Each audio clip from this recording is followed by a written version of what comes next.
ladies and gents, Romie Reviews here. My power got knocked out because of the hurricane thunderstorm mess that happened on Tuesday. And now I'm back. The power just came back like a little bit over an hour ago. So we are back in business. This is my review for the haves and the have-nots. I'm not concerned what episode this is. Some of you will call this season 5. I'm calling this season 6. And I don't have the video. It's been a couple of days since the episode actually came out, so this is just coming off the dome. I do apologize, but that's what we're gonna get for this episode.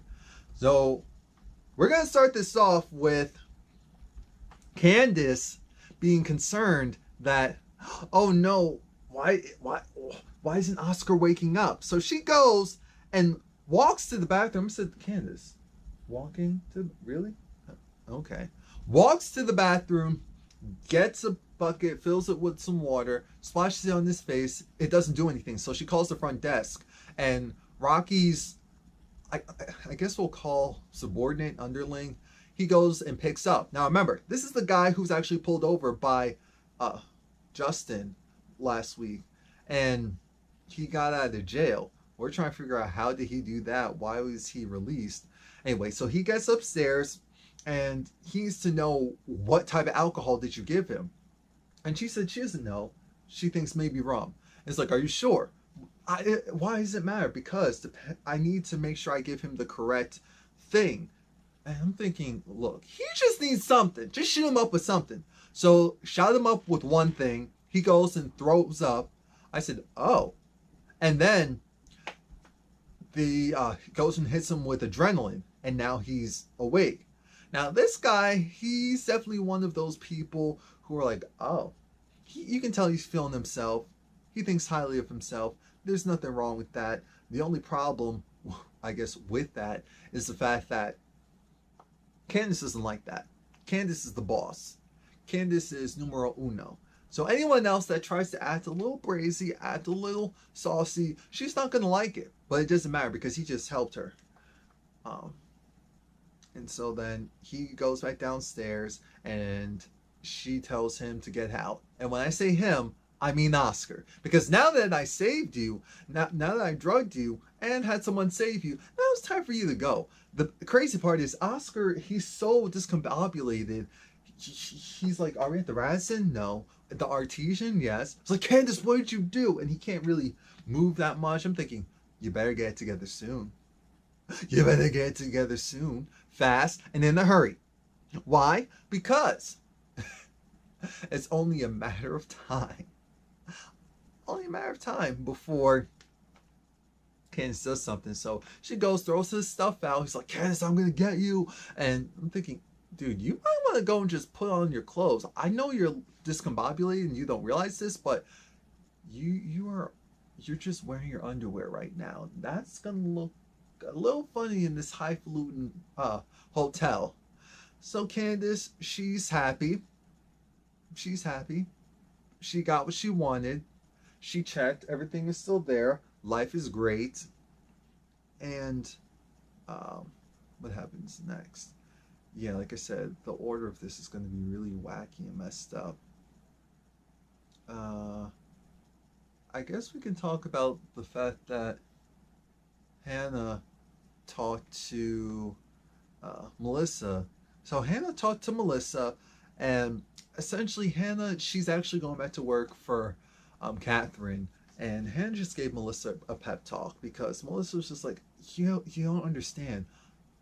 When slept with someone who doesn't even want me, and now having a baby, and she's like, the baby isn't wanted. The baby isn't wanted. How is she going to take care of the baby? And that's when Hannah goes and lets her know, hey, I don't know about, not wanting a baby, but I know about not wanting a pregnancy. And she said, the thing is, once that baby is born and you look into that baby child's eyes, that's it. You're attached forever. So I just want you to know that there's hope. There's light at the end of the tunnel. I'm here to support you. I said, Hannah, this is nice. See, we like nice Hannah. We really like nice Hannah. We rarely get nice Hannah, but I'm liking this Hannah that smiles and just feels better.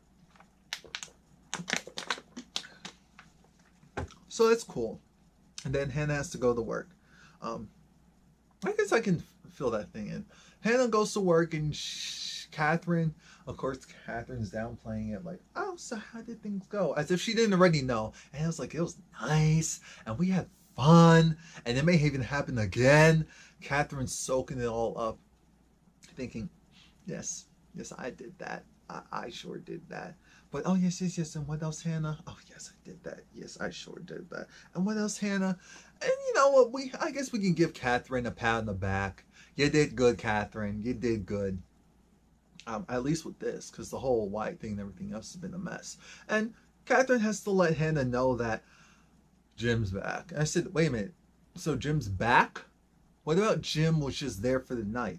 Jim magically moved himself back in? You allowed that to happen?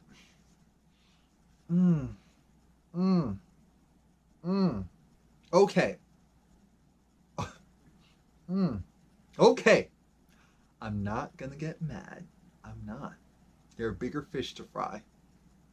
Back in the, and Melissa, she then goes, oh, Derek was actually there, so Derek goes, gives Hannah a kiss, and Hannah, even though she embraces the kiss, she acts like, now wait a minute, why'd you go and do something like that? Why would you go and do that? I'm looking at Hannah like, Hannah, that's your man, you're his woman, just embrace it, just accept it. And that's essentially what he said. And she said, look, okay, but don't assume that I like that stuff. I'm thinking, there was no assuming, you did. I feel this is one of the few times this isn't a Me Too moment. You sure did like and enjoy all of that. And there's nothing wrong with you liking and enjoying all of that. Why don't you go and like and enjoy all of that? Hannah. We're done with her. Melissa, she then goes into Benny's room, and she's talking to Benny, saying, your mother said that I could stay here as long as I need to stay. Benny doesn't like that. Benny's trying to figure out, wait a minute, where are you going to go? Because I know you're here for the moment, but that was it. This is just for a moment. Melissa again's looking at him, saying, your mother said that I can stay, so I'm staying. That's it. That's how it is. That's how it's going to be. Benny's still looking at her like, no, it's not. And Benny, it was so funny how Melissa, and it did sound like she was offering her sexual services, because she was like, well, you know, you would think a girl that you could sleep with, that you would be going at least providing some housing. I said, Melissa, in what world does that work? What type of work? Because Benny's caught it. He said, wait, so you're better than that, than some type of prostitution thing. You have a baby, and you didn't even tell me about that. She said, don't worry about that. My stomach's usually flat. So they're being a little pooch. He doesn't know you. All he saw was black and said black and boobs, and he said he was ready to go. That's all that happened there. Anyway, she was over it because she felt like, how dare you, how dare you. I'm thinking, it's not far-fetched. I mean, I understand it was your mother that essentially whored you out in this situation, but it still happened, and you come across ready to go. Maybe it's because you just haven't gotten any in such a long time. Maybe that's what it was, but hey. Let's see, back at the hotel, there's a couple of things going on. We have Rocky, who's actually talking to his friend at the front desk, who is Catherine's boo, or at least eventual boo. And he's talking about how he has this great prospect, essentially Catherine, and he's gonna go and can get her to marry him, and he'll have half of everything. And Rocky's still trying to tell him, you don't understand how these strong, powerful women work. It's not going to be that easy. It's not. And then Rocky goes and tells this guy, there's something weird going on. Candice, she went and had me do something. And I don't know what it was for, but I had to go and take some pictures, looks like some passwords, and this correlates to what's his name? This correlates to Oscar. And Oscar, he went and called the front desk. He asked them for he needs a new laptop because Candice, she took that, she has all of that, and Oscar said he needs a new laptop, but because of the time of day, the computer store wasn't open. Once the computer store opens, they could go and get him that new laptop, no problem. Oscar, being pissed, hangs up, calls him incompetent, and then said, okay, that's fine. And that guy at the front desk is Rocky's friend, so he let me know that, yeah, that Oscar guy that Candice was trying to con, he wanted a new computer. Why? Because of Candice? I don't know why. I just know that he wanted a new computer. And he knows that it has to do with money. And he just feels like whatever it is, Rocky wants 50%. He wants half. His friends looking at him like, you know Candice. You really think that's going to happen? I'm thinking, yeah, Rocky, you really think that's going to happen? You want to go and ruin a good thing that you have going on there? I mean, it's not right, but that's what's going on. And then Candice, she figured, well, as long as Oscar didn't die, why don't we go and do the same thing to Jim? So, and remember, Gia is having Jim come down there, but Gia's going to get Jim drugged as well. Why? Because they're going to pull another con. That goes to hell in a handbasket quickly. Because Candice, she, like I said, she checked the money's still there. She went downstairs. She talked to that guy, you know, the guy that Justin felt up. And the guy, Candice was looking at him like, what are you doing? Because at first they were talking on the phone, but Candice tricked him. And she went downstairs. And this guy eventually apologizes to his boss because he says, you know what, I know that Rocky's my boss, but I know you're a big player too. And Rocky has a mouth. He apparently told this new guy everything about Candice and the operations, and I'm thinking, Rocky's the actual liability, Candice, not this new guy. They all talk too much. But still. And the guy talks about how, because originally he was bigging himself up, saying, oh yeah, he's good, and I was the one that did this and that. You didn't even know what type of alcohol, and you didn't know to ask for this and that. And I'm thinking, dude, you don't know Candice. You're playing the wrong move. You want to be on her side. You're playing the wrong move. So then once he apologized and he says that my head wasn't, you know, I was in the right frame of mind due to the fact that Justin, due to the fact that this officer pulled me over and like felt me up, and so first Candice said, wait a minute, what? Excuse me, did I ask for story time? I said, Candice. But then she realized, officer, do you know his name? No. Was he white? Yeah. Certain height, that. It's like, yeah. Interesting. Did you have sex? And he said, no. He's like, no, I'm straight. And she said, unless there's money involved. And he said, well, you know, I said,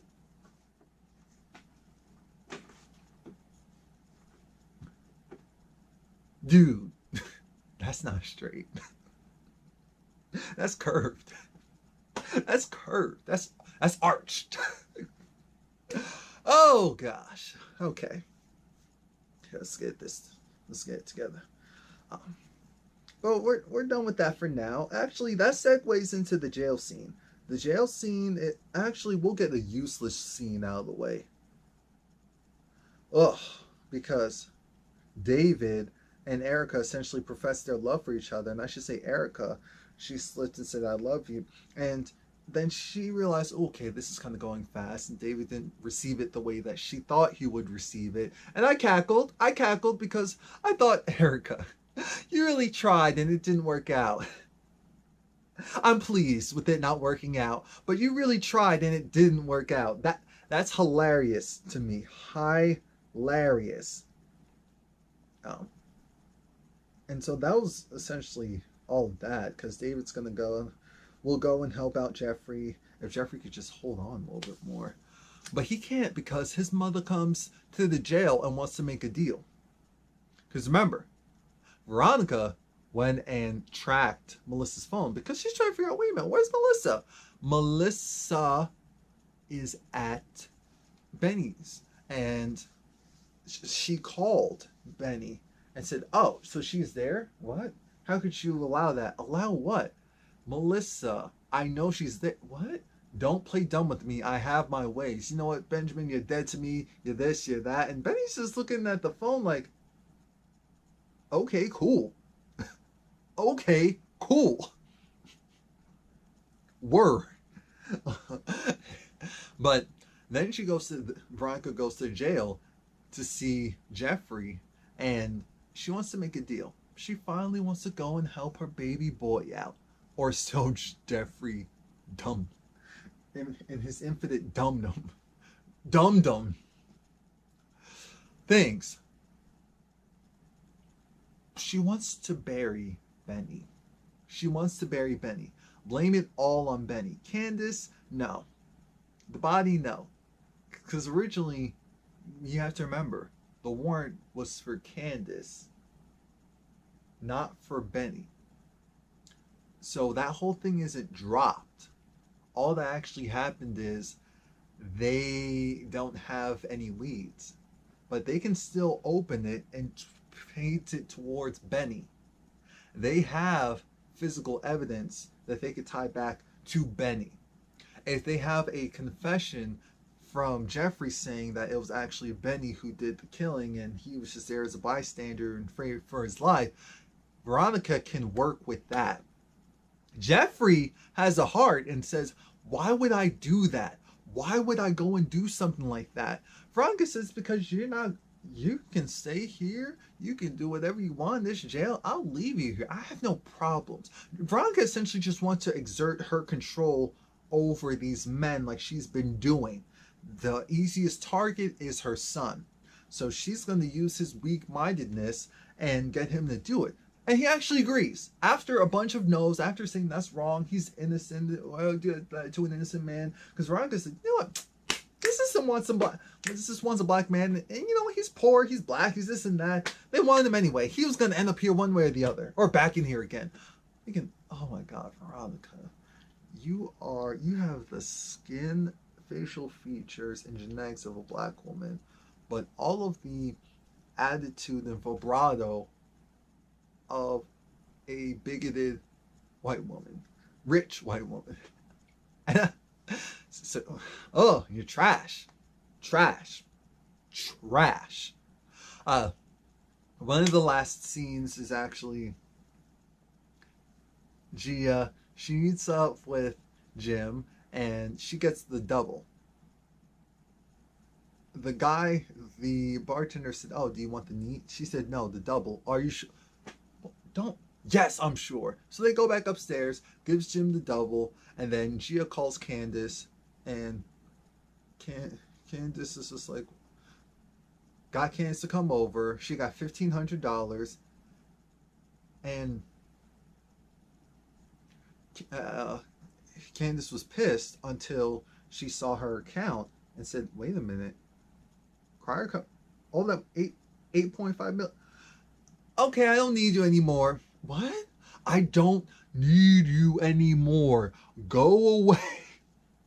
I said, Candice, she didn't have to do all that. Candice, she didn't have to do all that. So she kicks her out. She's like, do I need to slap you? Do I need to slap you? She was like, no, but Candice, I need. She did all that for 30 seconds. I'm thinking, oh, so now you want to go and be the best prostitute that you can be. You want to be the best prostitute you can be now. Interesting. Oh. How things have changed. Candice kicks her out and she was like, Candice, is something wrong with that girl? Girl, you're going to get kicked out of here and I don't even care. But it was weird because I guess clearly it was after 9 a.m. Because Oscar, when he checked the account, he saw that the money was still there. I'm thinking, wait a minute.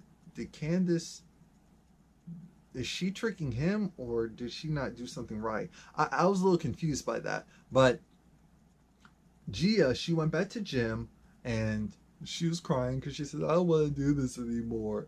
And so she was professing her, her true feelings to Jim. And Candice told her, you can't do stuff like that. These men will walk all over and you won't want you. They don't want to deal with your personal issues. They want an escape. They want a fantasy.